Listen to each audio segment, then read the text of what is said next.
The hood. What is it? What is it comprised of? What made the neighborhood the hood? When did this happen? What is it defined by? How is it identified? Is it by the block, the streets, or the business, or the people? Or what about the community identity that is sprouted from the roots of decay infesting the inner city? What does the hood look like? What does it act like? What does it sound like? What does it smell like? Where did it come from? Who created it? Who lives in it? But most importantly, who left it? How has the idea of what it means to be hood, in the hood, been commodified, romanticized, commercialized, and sold through media, music, and art? How does it permeate in the minds of those that have never been?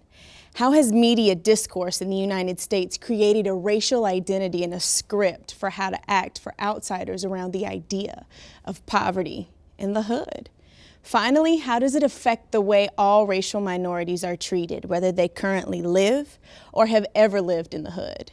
These are questions that require thought, questions that demand attention, and they're questions that need to be unpacked when we discuss the mistake of labeling urban decay for Blackness in America. Hood, an abbreviated word for neighborhood. A neighborhood is defined as a district, one that is located within a specific city or town. A neighborhood is identified by its specific institutions such as schools, hospitals, churches, community centers, restaurants, and specific business arenas. Neighborhoods create communities. A community is identified by a group of people that share the same space, have a specific characteristic in common. These economic and social institutions work together to create place utility, and that is the desirability of a group of people to live or business to invest in. Place utility gives a space and a place for people to generate a group identity from historical memory and current interactions. For example, Memphis, Tennessee is historically known for its racial division, prominent civil rights movements, and leaders. Finally, its mouthwatering barbecue, soul music, and basketball. Economically, Memphis is historically known for its influence as a global hub of North America. However, what happens when there is no place utility? When the economic influence is gone and so are the people? Many metropolitan cities around the northeastern, southeastern, and Midwest regions of the United States have undergone the historic process of industrialization, deindustrialization, and urban decay. In the 1800s, people were shuffled into the city to become factory workers. Immigrants were given money and forced into the inner city to start their own business. In the 1900s, racial minorities were prevented from attaining housing due to the denial of loans from banks and residential redlining. Racial minorities were forced to live in inner city housing. While immigrants were creating their own business in their own communities, Black people were still fighting for their complete freedom and moving to the city for work. Both immigrants and Black people were poorly educated, or not at all. This meant the work that they conducted was low-skill manual labor. Most people living in the inner city lived in apartments or high-rise buildings close to the factories they worked in. Those who suffered most were the racial minorities, the uneducated, service labor workers, and their families. All of them were left with nowhere to go. They were stuck in the inner city, living close to the factories where they once worked. Toxins from the abandoned factories infiltrated the environment, contaminating the water, the air, and the soil, creating deadly ambient hazards for the people in the communities. Urban decay and remnants of its chronic process still plague inner city communities within metropolitan cities across the United States. Sociologists define this as a process in which an economically booming city deteriorates. Neighborhoods poisoned within unsustainable business and infrastructure are decaying. In inner city neighborhoods, liquor stores, convenience shops, and fast food restaurants are all residents have to depend on for their source of food. These are called urban food deserts. People are suffering from hunger, starvation, and long-term medical conditions as a result of an unsustainable food structure in their neighborhood.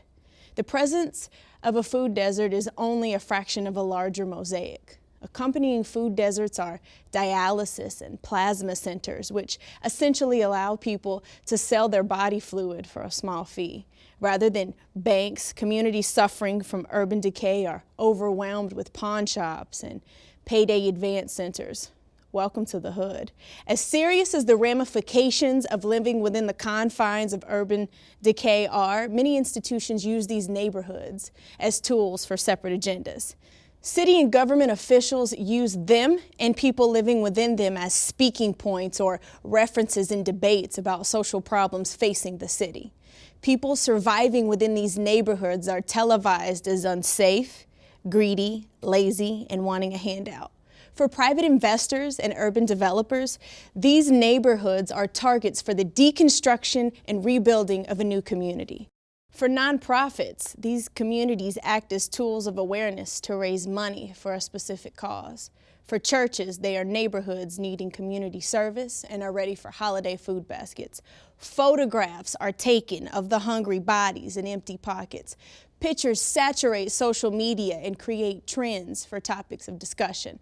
While urban decay gathers public attention, the public pays no attention to the real barriers people face of having to live in a rotting community, and yet this is mistaken for Blackness. Ramifications of previous racial segregation are presently equated with Black folks, Black bodies, Black business, and Blackness.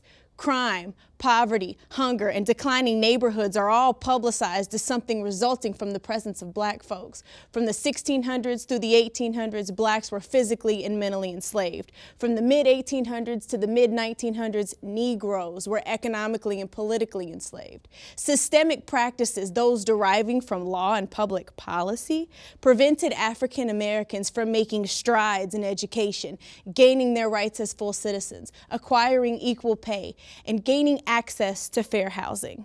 While finally making strides in their education and their professional careers, while finally generating sustainable Black business and cultivating nuclear families, Black folks are burdened with an identity they never earned. The root cause of urban decay, the very process that poisoned Black folks in the inner city communities in the first place, and yet we blame it on Blackness.